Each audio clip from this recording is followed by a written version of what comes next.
ಅವಳು ತನ್ನ ಮತ್ತು ನನ್ನ ಅಣ್ಣನ ಜೊತೆಗಿನ ಎಲ್ಲ ಕಥೆಯನ್ನು ಹೇಳುತ್ತಾಳೆ. ಆ ಜೀವನದ ಬಗ್ಗೆ ಮಾತನಾಡುವಾಗಲೆಲ್ಲ ಅವಳು ನನಗೆ ಗೆಳೆಯನಿದ್ದಾನೆಯೇ ಎಂದು ಕೇಳುತ್ತಿದ್ದಳು. ನನಗೆ ಗೆಳೆಯ ಇಲ್ಲದಿದ್ದರೂ ನಾನು ಅವಳಿಗೆ ಏನು ಹೇಳಲಿ? ಅವಳು ನನ್ನೊಂದಿಗೆ ಬಹಳಷ್ಟು ತಮಾಷೆ ಮಾಡುತ್ತಾಳೆ ಮತ್ತು ಇಲ್ಲಿ ಎಲ್ಲವನ್ನೂ ಕಲಿ. ನಿಮ್ಮ ಅತ್ತೆಯ ಮನೆಯಲ್ಲಿ ಅದು ಉತ್ತಮವಾಗಿರುತ್ತದೆ. ನಿನಗೆ ಯಾವ ರೀತಿಯ ಗಂಡ ಸಿಗುತ್ತಾನೆ ಮತ್ತು ಅವರು ನಿಮ್ಮನ್ನು ಎಷ್ಟು ಬಾರಿ ಇಷ್ಟ ಮಾಡುತ್ತಾರೆಂದು ನನಗೆ ತಿಳಿದಿಲ್ಲ. ಶಿಲ್ಪಾ, ನೀನು ಸ್ವಲ್ಪ ತರಬೇತಿ ಪಡೆಯಬೇಕು. ಅವಳ ಮಾತುಗಳನ್ನು ಕೇಳುವುದರಿಂದ ನನ್ನ ಮೈ ಜುಮ್ಮೆನಿಸುತ್ತಿತ್ತು. ಆದರೆ ನಾನು ಅವಳಿಗೆ ಮುಕ್ತವಾಗಿ ಹೇಳಲು ಹಿಂಜರಿಯುತ್ತಿದ್ದೆ. ಒಂದು ದಿನ ಮನೆಯಲ್ಲಿ ಕೆಲಸವಿಲ್ಲದಿದ್ದಾಗ ನನ್ನ ಅತ್ತಿಗೆ ನನ್ನೊಂದಿಗೆ ಕುಳಿತು ಮೋಜು ಮಾಡುತ್ತಿದ್ದಳು. ಅವಳು ಸ್ವಲ್ಪ ಸಮಯದ ಹಿಂದೆ ತನ್ನ ಮೊಬೈಲ್ ಫೋನ್ನಲ್ಲಿ ನೀಲಿ ಚಿತ್ರವನ್ನು ಡೌನ್ಲೋಡ್ ಮಾಡಿಕೊಂಡಿದ್ದಳು. ಅವಳು ಅದನ್ನು ತೆರೆದು ಅದನ್ನು ನನಗೆ ತೋರಿಸಲು ಪ್ರಾರಂಭಿಸಿದಳು.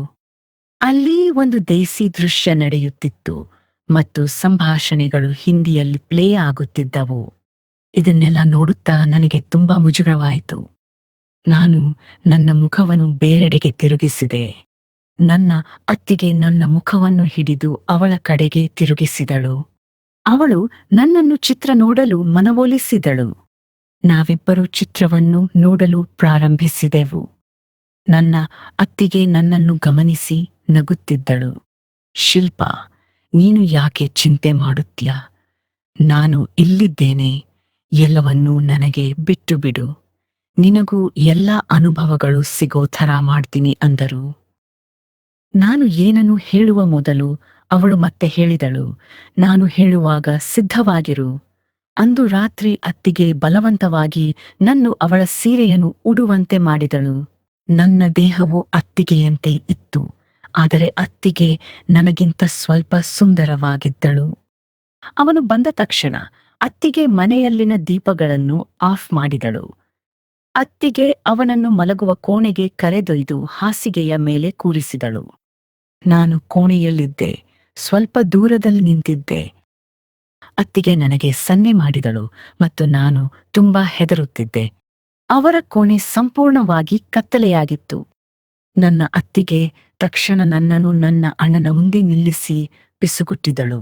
ಹೋಗು ನನ್ನ ಪ್ರೀತಿ, ಈಗ ನಿನ್ನನ್ನು ಆನಂದಿಸು, ನಾನು ಹೊರಡುತ್ತಿದ್ದೇನೆ. ನಾನು ನಡುಗಲು ಪ್ರಾರಂಭಿಸಿದೆ ಮತ್ತು ದಯವಿಟ್ಟು ಇಲ್ಲೇ ಇರು ಎಂದು ಹೇಳಿದೆ. ನನ್ನ ಅತ್ತಿಗೆ ನನ್ನನ್ನು ಬಿಟ್ಟು ಹೋದಳು ಮತ್ತು ನಾನು ಭಯದಿಂದ ನಡುಗುತ್ತಿದ್ದೆ. ಮತ್ತು ಆ ರಾತ್ರಿ ಎಲ್ಲವೂ ನಡೆಯಿತು. ನಾನು ಅದನ್ನು ಚೆನ್ನಾಗಿ ಅನುಭವಿಸಿದೆ. ನಮಸ್ಕಾರ ಸ್ನೇಹಿತರೆ, ನನ್ನ ಹೆಸರು ಮನೀಷಾ. ನನಗೆ 29 ವರ್ಷ ಮತ್ತು ಪ್ರಸ್ತುತ ನನ್ನ ಪತಿಯೊಂದಿಗೆ ಬೆಂಗಳೂರಿನಲ್ಲಿ ವಾಸಿಸುತ್ತಿದ್ದೇನೆ. ನನ್ನ ಪತಿ ಇಲ್ಲಿ ಖಾಸಗಿ ಕಂಪನಿಯಲ್ಲಿ ಕೆಲಸ ಮಾಡುತ್ತಾರೆ. ಅವರಿಗೆ 31 ವರ್ಷ. ನಾನು ಮದುವೆಯಾಗಿ 6 ವರ್ಷಗಳಾಗಿವೆ ಮತ್ತು ನನಗೆ ಒಂಟಿಯಾಗಿ ತುಂಬಾ ಬೋರ್ ಆಗುತ್ತಿರುತ್ತೆ. ನನ್ನ ಪತಿಯ ಸಮಯವೂ ತುಂಬಾ ಕಡಿಮೆ. ಅವರು 1-2 ನಿಮಿಷಗಳಲ್ಲಿ ಮುಗಿಸುತ್ತಾರೆ. ಬೆಂಗಳೂರಿನಲ್ಲಿ ನಾವು ವಾಸಿಸುವ ಪ್ರದೇಶವು ಸ್ವಲ್ಪ ದೂರದಲ್ಲಿದೆ ಮತ್ತು ಅಲ್ಲಿ ಹೊಸ ವಸಾಹತುಗಳನ್ನು ನಿರ್ಮಿಸಲಾಗುತ್ತಿದೆ. ಆದ್ದರಿಂದ ನಾವು ಕಡಿಮೆ ಬೆಲೆಗೆ ಒಂದು ಬಾಡಿಗೆ ಮನೆಯನ್ನು ಮಾಡಿದ್ದೆವು.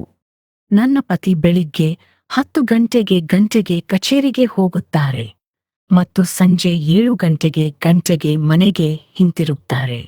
ನಾನು ದಿನವಿಡೀ ಮನೆಯಲ್ಲಿ ಒಬ್ಬಂಟಿಯಾಗಿರುತ್ತೇನೆ ಎಂದು ಬೇಸರಗೊಳ್ಳುತ್ತೇನೆ. ಹಾಗಾಗಿ ನಾನು ನನ್ನ ಸ್ನೇಹಿತರೊಂದಿಗೆ ಮಾತನಾಡುತ್ತಿದ್ದೆ. ಅವರು ಹಗಲಿನಲ್ಲಿಯೂ ಮುಕ್ತರಾಗಿದ್ದರು, ಆದ್ದರಿಂದ ನಾನು ಮಾತನಾಡುತ್ತಿದ್ದೆ.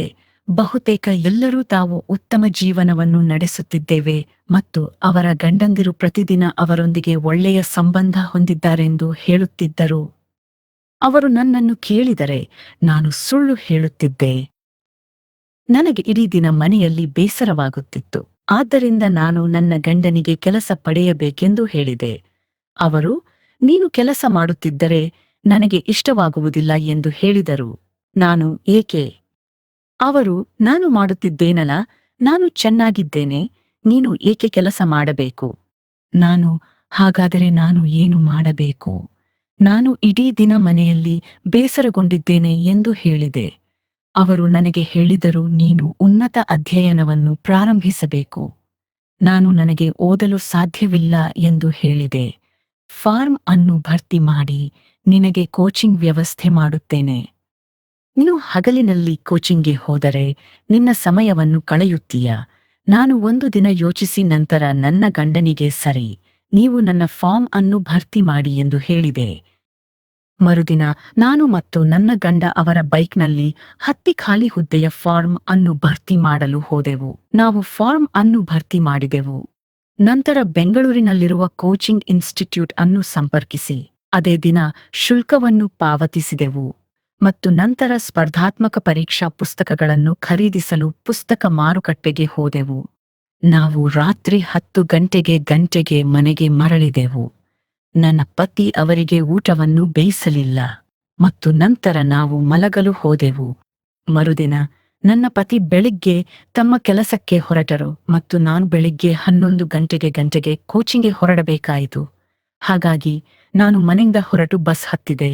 ಮನೆಯಿಂದ ಕೋಚಿಂಗ್ಗೆ ಹೋಗಲು 40 ನಿಮಿಷಗಳು ಬೇಕಾಯಿತು. ತರಗತಿಗಳು ಮಧ್ಯಾಹ್ನ 12 ಗಂಟೆಗೆ ಪ್ರಾರಂಭವಾಗಿ ಸಂಜೆ 4 ಗಂಟೆಯವರೆಗೆ ಮುಂದುವರೆದವು. ನಂತರ ಹೊರಟು ಸಂಜೆ 5 ಗಂಟೆಗೆ ಮನೆಗೆ ಮರಳಿದೆ. ನಾನು ಸಂಪೂರ್ಣವಾಗಿ ದಣಿದಿದ್ದೆ. ನಾನು ಮನೆಗೆ ಹೋಗಿ ನಿದ್ರೆಗೆ ಜಾರಿದೆ. ನಂತರ 8 ಗಂಟೆಗೆ ಎಚ್ಚರವಾಯಿತು ಮತ್ತು ನನ್ನ ಪತಿ ಬಂದರು. ನಾನು ಆಹಾರವನ್ನು ಬೇಯಿಸಿದೆ ಮತ್ತು ನಾವು ತಿನ್ನುತ್ತಿದ್ದೆವು. ನನ್ನ ಪತಿ ಕೋಚಿಂಗ್ ಹೇಗೆ ನಡೆಯುತ್ತಿದೆ ಎಂದು ವಿಚಾರಿಸಿದರು. ಇದು ಕ್ರಮೇಣ ನನ್ನ ದಿನಚರಿಯಾಯಿತು. ಆ ಕೋಚಿಂಗ್ ಸೆಂಟರ್ನಲ್ಲಿ ನಮ್ಮ ಬ್ಯಾಚ್ನಲ್ಲಿ 708 ಜನರಿದ್ದರು. ಹೆಚ್ಚಿನವರು ಈಗಾಗಲೇ ಉದ್ಯೋಗದಲ್ಲಿದ್ದರು ಮತ್ತು ಈ ದೊಡ್ಡ ಹುದ್ದೆಗೆ ತರಬೇತಿ ಪಡೆಯುತ್ತಿದ್ದರು. ಮಧ್ಯಾಹ್ನ 2 ಗಂಟೆಗೆ 20 ನಿಮಿಷಗಳ ಉಚಿತ ಸಮಯವಿತ್ತು. ಆಗ ನಾವು ಕ್ಯಾಂಟೀನ್ನಲ್ಲಿ ಚಹಾ ಅಥವಾ ಕಾಫಿ ಕುಡಿಯುತ್ತಿದ್ದೆವು. ಕೆಲವು ದಿನಗಳ ನಂತರ ನಾನು ಕೋಚಿಂಗ್ ಸೆಂಟರ್ನಲ್ಲಿ ಅನೇಕ ಹುಡುಗರು ಮತ್ತು ಹುಡುಗಿಯರೊಂದಿಗೆ ಉತ್ತಮ ಸ್ನೇಹಿತೆಯಾದೆ. ಅವರಲ್ಲಿ ಹಲವರು ನನ್ನನ್ನು ಓಲೈಸಲು ಪ್ರಯತ್ನಿಸುತ್ತಿದ್ದರು, ಆದರೆ ನಾನು ಅವರತ್ತ ಗಮನ ಹರಿಸಲಿಲ್ಲ. ಅಲ್ಲಿ ತಿಂಗಳುಗಳು ವ್ಯರ್ಥವಾಯಿತು. ಕೋಚಿಂಗ್ ಸೆಂಟರ್ನಲ್ಲಿ ನಮ್ಮೊಂದಿಗೆ ಶಿವನ್ ಎಂಬ ಹುಡುಗ ಇದ್ದನು. ಅವನು ನನಗೆ, ಮನೀಷಾ, ನಾನು ನೀವು ಬಂದ ಸ್ಥಳದಲ್ಲೇ ವಾಸಿಸುತ್ತೇನೆ, ನೀವು ನನ್ನೊಂದಿಗೆ ಬರಬೇಕು ಎಂದು ಹೇಳಿದನು. ನಾನು ನಿರಾಕರಿಸಿದೆ. ನನಗೆ ವೈಶಾಲಿ ಎಂಬ ಗೆಳತಿ ಇದ್ದಳು. ಅವಳು ನನ್ನ ಜೊತೆ ತರಗತಿಯಲ್ಲಿ ಕುಳಿತುಕೊಳ್ಳುತ್ತಿದ್ದಳು. ಅವಳು ಶಿವಂ ಜೊತೆ ಹೋಗಬೇಕೆಂದು ಹಲವಾರು ಬಾರಿ ಹೇಳಿದ್ದಳು, ಆದರೆ ನಾನು ನಿರಾಕರಿಸಿದೆ. ಕೆಲವು ದಿನಗಳ ನಂತರ ವೈಶಾಲಿ ಮತ್ತು ವಿಕಾಸ್ ನಡುವೆ ಪ್ರೇಮ ಸಂಬಂಧವಿದೆ ಎಂದು ನನಗೆ ತಿಳಿಯಿತು. ನನಗೆ ಅದು ತುಂಬಾ ವಿಚಿತ್ರವೆನಿಸಿತು. ನಾನು ವೈಶಾಲಿಯ ಜೊತೆ ಮಾತನಾಡಿದೆ. ನಾನು, ವೈಶಾಲಿ, ನೀನು ಮದುವೆಯಾಗಿದ್ದರೂ ನೀನು ಪ್ರೇಮ ಸಂಬಂಧ ಹೊಂದುತ್ತಿದ್ದೀಯ ಎಂದು ಹೇಳಿದೆ. ವೈಶಾಲಿ, ನೋಡು ಮನೀಷಾ, ನೀನು ನನ್ನ ಸ್ನೇಹಿತೆ, ನಾನು ನಿನ್ನಿಂದ ಏನನ್ನೂ ಮರೆಮಾಡುವುದಿಲ್ಲ ಎಂದು ಹೇಳಿದಳು. ವೈಶಾಲಿ, ನಾನು ಮದುವೆಯಾಗಿದ್ದೇನೆ, ಆದರೆ ನನ್ನ ಗಂಡ ಬ್ಯೂಸಿ ಹಲವು ಅಗತ್ಯತೆಗಳು ನನಗಿವೆ ಎಂದು ಹೇಳಿದಳು. ನಾನು ಕೇಳಿದೆ, ನಿಮ್ಮ ಗಂಡನಿಗೆ ಸರ್ಕಾರಿ ಕೆಲಸವಿದೆ, ಹಾಗಾದರೆ ನಿಮ್ಮ ಸಮಸ್ಯೆ ಏನು? ವೈಶಾಲಿ, ಅವನು ಸರ್ಕಾರಿ ಕೆಲಸದಲ್ಲಿದ್ದಾನೆ, ಆದರೆ ಅವನು ನನಗೆ ಹಣ ನೀಡಬಹುದು, ಆದರೆ ಅವನು ನನಗೆ ಉತ್ತಮ ಜೀವನವನ್ನು ಒದಗಿಸಲು ಸಾಧ್ಯವಿಲ್ಲ. ಅವಳು ನನಗೆ ಹೇಳಿದ ಮೇಲೆ ನಾನು ಅವಳನ್ನು ಬೇರೆ ಏನನ್ನೂ ಕೇಳಲು ಸಾಧ್ಯವಾಗಲಿಲ್ಲ. ವೈಶಾಲಿ ಮತ್ತು ವಿಕಾಸ್ ವಾರಕ್ಕೆ 3 ಅಥವಾ 4 ಬಾರಿ ಭೇಟಿಯಾಗುತ್ತಾರೆ ಎಂದು ಹೇಳಿದಳು. ನಂತರ ವೈಶಾಲಿ ಮತ್ತು ನಾನು ವೈಯಕ್ತಿಕ ಸಂಭಾಷಣೆ ನಡೆಸಿದೆವು ಮತ್ತು ನಾನು ನನ್ನ ಪರಿಸ್ಥಿತಿಯನ್ನು ಮತ್ತು ನನ್ನ ಜೀವನ ಹೇಗೆ ಚೆನ್ನಾಗಿಲ್ಲ ಎಂದು ವಿವರಿಸಿದೆ. ವೈಶಾಲಿ, ನನ್ನ ಕೋಚಿಂಗ್ ಕ್ಲಾಸ್ನಲ್ಲಿ ತುಂಬಾ ಹುಡುಗರಿದ್ದಾರೆ, ನೀವು ಯಾರನ್ನಾದರೂ ಹೊಂದಿಸಬೇಕು, ತುಂಬಾ ಜನರು ನಿಮ್ಮ ಮೇಲೆ ಲೈನ್ ಹೊಡೆಯುತ್ತಿದ್ದಾರೆ ಎಂದು ಹೇಳಿದಳು. ನಾನು, ಇದು ಒಳ್ಳೆಯದಲ್ಲ ಎಂದು ಹೇಳಿದೆ. ವೈಶಾಲಿ, ಇದು ನಿಮ್ಮ ಆಯ್ಕೆ ಮನೀಷಾ, ನಿಮ್ಮನ್ನು ಆನಂದಿಸುವ ಆಯ್ಕೆ ನಿಮಗಿದೆ, ನಿಮ್ಮ ಬಗ್ಗೆ ಯಾರು ಕಾಳಜಿ ವಹಿಸುತ್ತಾರೆ ನೋಡಿಕೊಳ್ಳಿ ಎಂದಳು. ನಂತರ ನಾನು ಯೋಚಿಸಲು ಪ್ರಾರಂಭಿಸಿದೆ, ನನ್ನ ಜೀವನ, ನಾನು ಅದನ್ನು ಆನಂದಿಸಲು ಸಾಧ್ಯವಾಗದಿದ್ದರೆ ಏನು ಪ್ರಯೋಜನ? ಕೆಲವು ದಿನಗಳ ನಂತರ ಶಿವಂ ನನಗೆ ಮತ್ತೆ ಕರೆ ಮಾಡಿ, ಮನೀಷಾ, ನೀನು ನನ್ನೊಂದಿಗೆ ಬರಬೇಕು ಎಂದು ಹೇಳಿದ. ನಾನು ಅವನಿಗೆ, ಸರಿ, ನಾನು ನಿನ್ನೊಂದಿಗೆ ಬರುತ್ತೇನೆ ಎಂದು ಹೇಳಿದೆ. ನಂತರ ಅವನು, ಹಾಗಾದರೆ ಈ ಸಂಜೆ ನೀನು ನನ್ನ ಜೊತೆ ಬರುತ್ತೀಯಾ ಎಂದು ಕೇಳಿದನು. ನಾನು, ಸರಿ, ನಾನು ನಿನ್ನ ಜೊತೆ ಬರುತ್ತೇನೆ ಎಂದೆ. ಆ ಸಂಜೆ ಶಿವಂ ನನ್ನನ್ನು ನಮ್ಮ ಮನೆಯ ಮುಂದೆ ಇಳಿಸಿದನು. ಅವನು ನಮ್ಮ ಮನೆಯಿಂದ 3 ಕಿಲೋಮೀಟರ್ ದೂರದಲ್ಲಿ ವಾಸಿಸುತ್ತಾನೆ ಮತ್ತು ಪ್ರತಿದಿನ ತನ್ನ ಬೈಕಿನಲ್ಲಿ ಕೋಚಿಂಗ್ ತರಗತಿಗಳಿಗೆ ಹೋಗುತ್ತಾನೆ ಎಂದು ಹೇಳಿದನು. ಅವನು ಎಲ್ಲೋ ಕೆಲಸ ಮಾಡುತ್ತಿದ್ದನು ಮತ್ತು ಈ ಹುದ್ದೆಗೆ ತಯಾರಿ ನಡೆಸಲು ರಜೆ ತೆಗೆದುಕೊಂಡಿದ್ದನು. ಅವನಿಗೆ 30 ವರ್ಷ ವಯಸ್ಸಾಗಿತ್ತು ಮತ್ತು ಇನ್ನೂ ಒಂಟಿಯಾಗಿದ್ದನು. ನಂತರ ನಾವು ಒಟ್ಟಿಗೆ ಹೊರಗೆ ಹೋಗಲು ಪ್ರಾರಂಭಿಸಿದಾಗ ನಾವು ಹತ್ತಿರವಾದೆವು. ಸಂಜೆ ಶಿವಂ ನನ್ನನ್ನು ಮನೆಗೆ ಬಿಟ್ಟಾಗ ನಾನು ಅವನನ್ನು ಒಳಗೆ ಆಹ್ವಾನಿಸುತ್ತಿದ್ದೆ ಮತ್ತು ನಾವು ಒಟ್ಟಿಗೆ ಚಹಾ ಅಥವಾ ಕಾಫಿ ಕುಡಿಯುತ್ತಿದ್ದೆವು. ಸ್ವಲ್ಪ ಸಂಭಾಷಣೆಯ ನಂತರ ಅವನು ತನ್ನ ಮನೆಗೆ ಹೊರಡುತ್ತಿದ್ದನು. ಶಿವಂ ವಾರಕ್ಕೊಮ್ಮೆ ನನಗೆ ಉಡುಗೊರೆಗಳನ್ನು ನೀಡಲು ಪ್ರಾರಂಭಿಸಿದ್ದನು. ನಾನು ಆರಂಭದಲ್ಲಿ ನಿರಾಕರಿಸಿದೆ. ನಾನು ಮದುವೆಯಾಗಿದ್ದರಿಂದ ನನಗೆ ಅದು ಇಷ್ಟವಿಲ್ಲ ಎಂದು ಹೇಳಿದೆ. ಆದ್ದರಿಂದ ಶಿವಂ, ಮನೀಷಾ, ನೀನು ಮದುವೆಯಾಗಿದ್ದೀಯಾ ಎಂದು ನನಗೆ ತಿಳಿದಿದೆ. ನಾನು ನಿಶ್ಚಿತಾರ್ಥ ಮಾಡಿಕೊಂಡಿದ್ದೇನೆ. ಆದರೆ ನಾನು ಒಳ್ಳೆಯ ಸ್ನೇಹಿತನಾಗಲು ಬಯಸುತ್ತೇನೆ ಎಂದು ಹೇಳಿದನು. ಈಗ ಅವನು ಒಂದಲ್ಲ ಒಂದು ನೆಪ ಹೇಳಿ ನನ್ನನ್ನು ಮುಟ್ಟುತ್ತಿದ್ದನು. ನಾವು ಬೈಕ್ನಲ್ಲಿ ಹೊರಗೆ ಹೋದಾಗ ಅವನು ಮಾತನಾಡುತ್ತಾ ನನ್ನ ಕಾಲುಗಳನ್ನು ಮುಟ್ಟುತ್ತಿದ್ದನು. ನಾನು 1-2 ಬಾರಿ ನಿರಾಕರಿಸಿದೆ, ಆದರೆ ಅವನು ಮುಂದುವರೆಸುತ್ತಲೇ ಇದ್ದನು. ಅವನು ನನ್ನನ್ನು ಮನೆಯಲ್ಲಿ ಇಳಿಸಿ ಚಹಾ ಕುಡಿದು ಹೋದಾಗ ಕೆಲವೊಮ್ಮೆ ಕೈಕುಲುಕುತ್ತಿದ್ದನು, ಕೆಲವೊಮ್ಮೆ ಅವನು ನನ್ನನ್ನು ತಬ್ಬಿಕೊಳ್ಳುತ್ತಿದ್ದನು. ಅವನ ಮನಸ್ಸಿನಲ್ಲಿ ಏನು ನಡೆಯುತ್ತಿದೆ ಎಂದು ನನಗೆ ಅರ್ಥವಾಯಿತು. ಒಂದು ದಿನ ನಾನು ನನ್ನ ಗಂಡನಿಗೆ ಇದನ್ನೆಲ್ಲ ಹೇಳಿದೆ. ನಾನು ಶಿವಂ ಜೊತೆ ಕೋಚಿಂಗ್ಗೆ ಹೋಗುತ್ತೇನೆ ಮತ್ತು ಅವನು ನಮ್ಮ ಮನೆಗೆ ಚಹಾ ಮತ್ತು ಕಾಫಿಗಾಗಿ ಬರಲು ಪ್ರಾರಂಭಿಸಿದ್ದಾನೆ. ಆದ್ದರಿಂದ ನನ್ನ ಗಂಡ, ಪರವಾಗಿಲ್ಲ ಮನೀಷಾ, ನಿನಗೆ ಬಸ್ನಲ್ಲಿ ಪ್ರಯಾಣಿಸಲು ತೊಂದರೆಯಾದರೆ ನೀನು ಅವನೊಂದಿಗೆ ಬರಬಹುದು. ಅವನು ಆರಾಮವಾಗಿರಲು ನೀನು ಅವನಿಗೆ ಅರ್ಧದಷ್ಟು ಹಣವನ್ನು ನೀಡಬಹುದು ಎಂದು ಹೇಳಿದನು. ನಾನು ಸರಿ ಎಂದೆ. ನನ್ನ ಗಂಡ ಪ್ರತಿದಿನ ರಾತ್ರಿ 1 ಗಂಟೆ ಮಸಾಜ್ ಕ್ರೀಮ್ನಿಂದ ಮಸಾಜ್ ಮಾಡುತ್ತಾನೆ ಮತ್ತು ಆ ಸಮಯದಲ್ಲಿ ಅವನು ವಿವಿಧ ಕ್ರಾಂತಿಕಾರಿಗಳ ವಿಡಿಯೋಗಳನ್ನು ಒಳಗೊಂಡಿರುವ ವಿಡಿಯೋಗಳನ್ನು ಪ್ಲೇ ಮಾಡುತ್ತಾನೆ. ಒಂದು ದಿನ ಅವನು ಒಂದು ವಿಡಿಯೋವನ್ನು ಪ್ಲೇ ಮಾಡಿದನು. ಅದು ತುಂಬಾನೇ ಚೆನ್ನಾಗಿತ್ತು. ಮರುದಿನ ನಾನು ಶಿವಂ ಜೊತೆ ಕೋಚಿಂಗ್ ಮಾಡಲು ಹೋಗುತ್ತಿದ್ದಾಗ ಶಿವಂ ನನ್ನನ್ನು ಮುಟ್ಟುತ್ತಲೇ ಇದ್ದನು. ಕೋಚಿಂಗ್ ನಂತರ ನಾವು ಮನೆಗೆ ಹಿಂತಿರುಗಿ ಒಟ್ಟಿಗೆ ಚಹಾ ಕುಡಿದೆವು. ನಂತರ ಅವನು ಹೊರಡುವಾಗ ಅವನು ನನ್ನನ್ನು ತಬ್ಬಿಕೊಂಡನು. ನಾನು, ಶಿವಂ, ನೀನು ಏನು ಮಾಡ್ತಿದ್ದೀಯಾ ಅಂತ ಕೇಳಿದೆ. ಏನೂ ಇಲ್ಲ ಮನೀಷಾ, ಅದು ಚೆನ್ನಾಗಿತ್ತು. ನಂತರ ಅವನು ನನಗೆ ತುಂಬಾ ದುಬಾರಿ ಉಡುಗೊರೆ ಕೊಟ್ಟನು. ನಾನು ಅದನ್ನು ತೆರೆದು, ಶಿವಂ, ಇದನ್ನು ನಿನ್ನ ಹೆಂಡತಿಗೆ ಕೊಡು. ಅಷ್ಟು ದುಬಾರಿ ಉಡುಗೊರೆಯನ್ನು ನಾನು ಪಡೆಯಲು ಸಾಧ್ಯವಿಲ್ಲ ಅಂತ ಹೇಳಿದೆ. ಆಗ ಶಿವಂ, ಮೀಶಾ, ನಾನು ಅದನ್ನು ನಿನಗಾಗಿ ತಂದಿದ್ದೇನೆ, ನೀನು ಇಟ್ಟುಕೊಳ್ಳಬಹುದು ಅಂತ ಹೇಳಿದನು. ನಂತರ ಹೊರಡುವ ಮೊದಲು ಅವನು ನನ್ನನ್ನು ಹಿಡಿದು ನನ್ನ ಕೆನ್ನೆಗಳಿಗೆ ಪಪ್ಪಿ ಕೊಟ್ಟನು. ಮೊದಲಿಗೆ ನಾನು ದೂರ ತಳ್ಳಲು ಪ್ರಯತ್ನಿಸಿದೆ, ಆದರೆ ನಂತರ ನನಗೆ ಅದು ಇಷ್ಟವಾಗಲು ಪ್ರಾರಂಭಿಸಿತು. ಅದಾದ ನಂತರ ಅವನು ಪ್ರತಿದಿನ ಸಂಜೆ ನನ್ನನ್ನು ಮನೆಗೆ ಡ್ರಾಪ್ ಮಾಡಿ ಪಪ್ಪಿ ಕೊಡುತ್ತಿದ್ದನು. ನಂತರ ಹೊರಡುತ್ತಿದ್ದನು. 2 ಅಥವಾ 3 ದಿನಗಳ ನಂತರ ಅದು ಭಾನುವಾರವಾಗಿತ್ತು ಮತ್ತು ಶಿವಂ, ಮನೀಷಾ, ನೀನು ನಾಳೆ ಬಿಡುವಿದ್ದರೆ ಎಲ್ಲೋ ಹೋಗೋಣ ಎಂದು ಹೇಳಿದನು. ನಾನು, ಇಲ್ಲ ಶಿವಂ, ನನ್ನ ಗಂಡಗೆ ನಾಳೆ ರಜೆ ಇದೆ ಮತ್ತು ಅವನು ಮನೆಯಲ್ಲೇ ಇರುತ್ತಾನೆ, ನಾನು ಹೋಗಲು ಸಾಧ್ಯವಾಗುವುದಿಲ್ಲ ಎಂದು ಹೇಳಿದೆ. ಶಿವಂ ಸರಿ ಎಂದನು. ನಂತರ ಸೋಮವಾರ ಶಿವಂ ಬೆಳಿಗ್ಗೆ ನನ್ನನ್ನು ಕರೆದುಕೊಂಡು ಹೋಗಲು ಬಂದು, ಮನೀಷ್, ನೀನು ಇಂದು ಬಂದರೆ ಎಲ್ಲೋ ಹೋಗೋಣ ಎಂದನು. ನಾನು ಮತ್ತೆ ತರಬೇತಿ ಎಂದು ಕೇಳಿದೆ. ಅವನು ಇಂದು ವಿಶೇಷ ಏನೂ ಇಲ್ಲ, ಎಲ್ಲೋ ಹೋಗೋಣ ಎಂದನು. ನಾನು ಸರಿ ಎಂದೆ. ನಂತರ ನಾನು ನನ್ನ ಗಂಡನಿಗೆ ಕರೆ ಮಾಡಿ, ಇಂದು ತರಬೇತಿಯಲ್ಲಿ ವಿಶೇಷ ಏನೂ ಇಲ್ಲ, ಆದ್ದರಿಂದ ನಾನು ಎಲ್ಲೋ ಹೋಗುತ್ತೇನೆ ಎಂದು ಹೇಳಿದೆ. ಶಿವಂ ಮತ್ತು ನಾನು ಸಿನಿಮಾ ನೋಡಲು ಹೋದೆವು. ನಾವು ನೋಡುತ್ತಿರುವಾಗ ಶಿವಂ ನನ್ನ ಕೈ ಹಿಡಿದಿದ್ದ. ಸಿನಿಮಾ ಮುಗಿದ ನಂತರ ನಾವು ಒಂದು ರೆಸ್ಟೋರೆಂಟ್ಗೆ ಹೋದೆವು ಮತ್ತು ಊಟ ಮಾಡಿದ ನಂತರ ನಾವು ಪಾರ್ಕ್ಗೆ ಹೋದೆವು. ನಂತರ ನಾವು ಮನೆಗೆ ಹಿಂತಿರುಗಿದೆವು. ನಾನು ಅಡುಗೆ ಮನೆಯಲ್ಲಿ ಚಹಾ ಮಾಡುತ್ತಿದ್ದಾಗ ಶಿವಂ ಅಲ್ಲಿಗೆ ಬಂದು ಹಿಂದಿನಿಂದ ನನ್ನನ್ನು ಹಿಡಿದುಕೊಂಡನು. ನಾನು ಬಿಡು ಶಿವಂ, ನನಗೆ ಆರಾಮವಿಲ್ಲ ಎಂದೆ.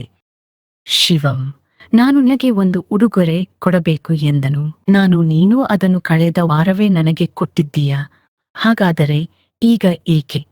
ಶಿವಂ, ನೀನು ಇಂದು ನನ್ನೊಂದಿಗೆ ಹೊರಗೆ ಬಂದಿದ್ದೀಯಾ, ಆದ್ದರಿಂದ ನಾನು ನಿನಗೆ ಒಂದು ಉಡುಗೊರೆ ಕೊಡಬೇಕು ಎಂದನು. ನಾನು ನಿನ್ನ ಹೆಂಡತಿಗೆ ಉಡುಗೊರೆ ಕೊಡು ಅಂದೆ.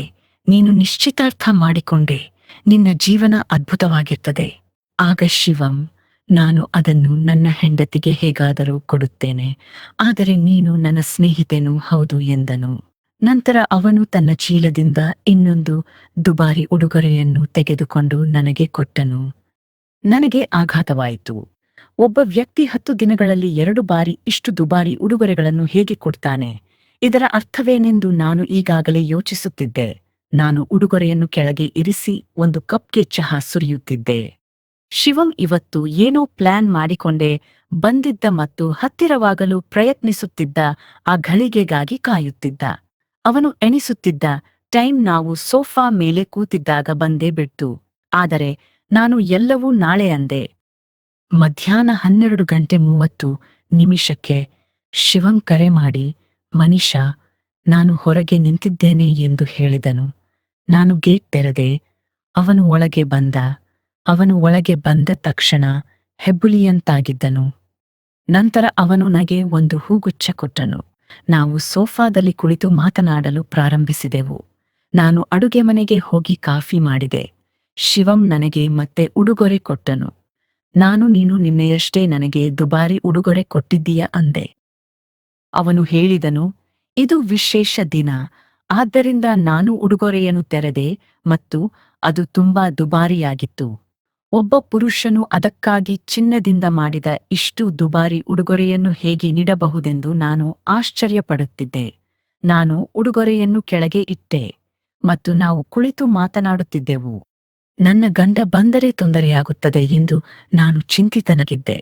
ಹಾಗಾಗಿ ನಾನು ನನ್ನ ಗಂಡನಿಗೆ ಕರೆ ಮಾಡಿ, ನೀವು ಏನು ಮಾಡುತ್ತಿದ್ದೀರಿ ಎಂದು ಕೇಳಿದೆ.